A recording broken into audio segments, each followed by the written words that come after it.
TNA ya. Jadi dalam video sebelumnya saya sudah cerita bahwa sebaiknya Anda setelah melakukan TNA, ngirim training ya melakukan ini Mas ya, mengikuti pelatihan, jadi ada rencana aplikasi. Inilah yang akan membuat training Anda menjadi impactful, menjadi punya power, ya. Tidak hanya lalu bersama angin ya. Jadi Anda meminta ke pegawainya untuk menyarikan materi pelatihan yang diikuti dan kemudian bahkan menyusun rencana penerapan materi pelatihan dalam pekerjaan nyata sehari-hari. Ya ini contohnya seperti ini Mas ya. Jadi judul pelatihannya apa, tanggal pelatihannya apa, penyelenggaranya siapa, in-house atau public gitu ya. Intisari materi pelatihan, uraikan poin-poin kunci yang dipelajari selama pelatihan, tuliskan minimal dalam 2 halaman kuarto spasi ganda. Sajikan pula dalam bentuk slide presentasi PowerPoint minimal 7 slide. Kenapa harus pakai PowerPoint? Karena mungkin Anda juga mewajibkan pesertanya untuk melakukan sharing. Kalau memang trainingnya itu publik ya, bukan in-house ya. Jadi bukan in-house, jadi mereka dikirim ke hotel untuk ikut seminar, ya dia harus sharing session dengan teman-temannya.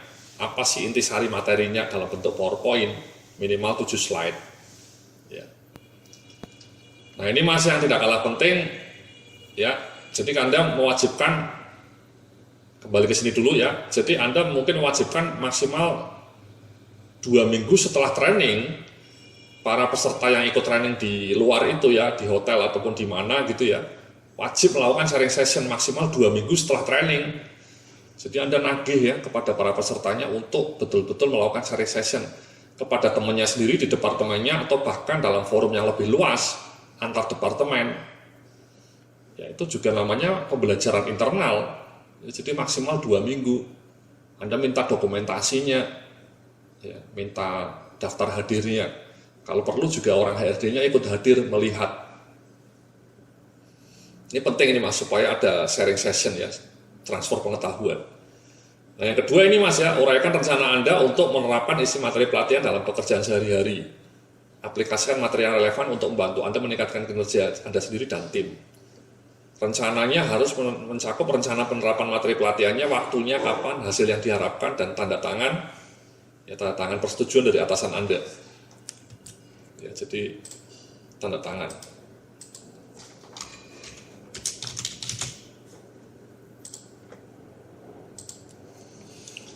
Ya, jadi waktunya kapan? Ya, misalnya tiap minggu, ya, atau tiap bulan, atau mungkin dari minggu depan sampai 3 bulan kemudian.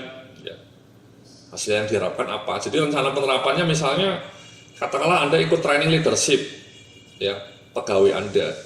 Dia mencoba menerapkannya, misalnya bahasanya adalah saya ingin lebih banyak melakukan coaching dengan anak buah saya sesuai dengan materi pelatihan leadership. Ya, jadi dia harus lebih banyak menyediakan waktu untuk coaching. Waktunya kapan? Ya setiap minggu, mulai dari minggu depan sampai akhir tahun misalnya. Setiap minggu mulai minggu depan sampai 3 bulan kemudian misalnya. Ya. Jadi dia melakukan coaching kepada setiap anak buahnya setiap minggu secara giliran. Waktunya kapan? Mulai minggu depan, ya bergiliran sampai mungkin 6 bulan ke depan atau 3 bulan ke depan atau bahkan 9 bulan ke depan. Hasil yang diharapkan, misalnya ya dia mampu memberikan pembinaan kepada anak buahnya, ya, mampu meningkatkan kinerja timnya, ya, mampu mengarahkan semua anggota timnya untuk mencapai target KPI yang sudah ditentukan. Misalnya Anda sudah punya KPI misalnya. Ya. Nah kemudian ya atasannya juga harus setuju, misalnya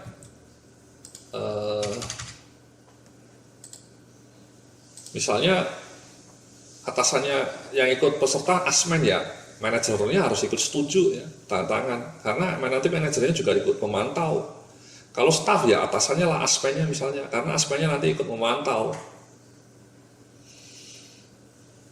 Ya. Contoh lain misalnya Anda ikut training mengenai katakanlah modul development gitu ya, bagaimana menyusun materi training. Ya Anda rencana penerapannya ya misalnya Anda akan mulai berlatih atau bahkan mulai melakukan penyusunan materi pelatihan untuk kantor Anda yang judulnya misalnya manajemen produksi misalnya. Waktu pelaksananya kapan? Ya mulai minggu depan sampai 3 bulan ke depan. Hasil yang diharapkan materi mengenai manajemen produksi sudah bisa selesai 3 bulan dari sekarang. Nanti atasannya memantau sampai sejauh mana Anda sudah bikin materi mengenai manajemen produksi. Anda sudah diskusi, interview dengan orang-orang produksi, melakukan wawancara, melakukan observasi, supaya materi Anda sesuai dengan materi manajemen produksi yang diharapkan. Jadi ini Mas ya, Anda wajib, ini hanya panduan saja Mas ya, Anda bisa modifikasi gitu ya. Tapi at least rencana penerapannya itu ada ininya, poin-poinnya. Dan kemudian poin-poin itu dikopi lah, satu kopinya untuk atasannya, satu kopi untuk HRD, dan satunya sendiri yang asli dipegang oleh pegawainya. Dan kemudian orang HRD-nya harus melakukan pemantauan, idealnya sebulan sekali. Misalnya tadi dia bilang mau melakukan coaching selama 6 bulan dengan anak buahnya tiap minggu.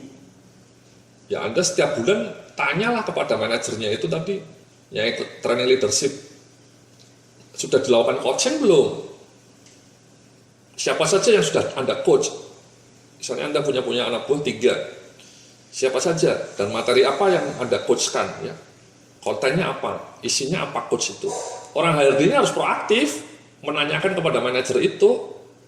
Nah ini dia, manajer HRD-nya atau orang HRD-nya kadang-kadang nggak punya waktu, sibuk lah, atau nggak berani lah. Jadi ya sudah, dibiarkan saja ya. Akhirnya manajernya tadi ya nulis saja di atas kertas, tapi realisasinya nggak ada. Itu yang sering terjadi, hal-hal basic seperti itu tidak dikendalikan dengan baik gitu. Jadi mudah-mudahan tidak seperti itu Mas ya, mudah-mudahan Anda bisa melakukan meminta ini, dan kemudian paling tidak tiap 2 bulan lah, minimal syukur-syukur setiap bulan Anda melakukan pemantauan apakah janji rencana action plan ini bisa dilakukan atau tidak, rencana aplikasi training ini.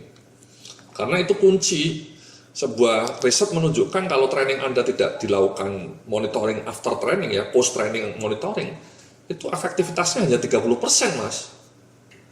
Bayangkan, jadi kalau Anda budget trainingnya setahun 100 juta, yang efektif cuma 30 juta, 70 jutanya menguap bersama angin, lalu bersama angin gitu. Itu kan disaster ya, dangerous. Tapi kalau dengan adanya monitoring, menurut riset Anda bisa meningkatkan efektivitas training menjadi sampai 60-70%. Kan lumayan Mas, sampai 70% lah. Jadi lebih membekas. Karena learning by doing itu juga penting. Ya.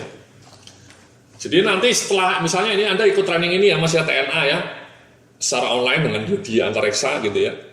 Anda apa rencananya? Ya Anda terapkanlah tadi misalnya, rencananya misalnya Anda mau mulai membuat mengenai profil kompetensi seluruh jabatan.